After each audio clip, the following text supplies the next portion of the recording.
Naghanap ba kayo ng masarap na pagkain pero hindi kamahalan ng presyo? Subukan ng pinuntahang karinderya ni Bernard Tan.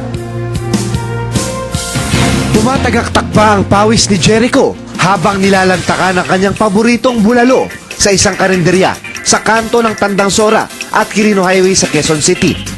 Ayon kay Jericho, sumasabay sa mga high-class na restaurant ang mga pagkain sa karinderyang ito. Sa budget na 50 hanggang 60 pesos, masasarapan ka na, mabubusog ka pa. Halos hindi na nga mapaandar ni Jericho ang kanyang motorsiklo sa dami ng kanyang nakain.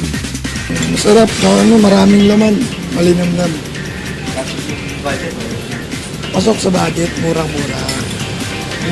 Maliban sa specialty na bulalo, may soup number 5, mata ng baka, lugaw, tokwa baboy, at marami pang iba.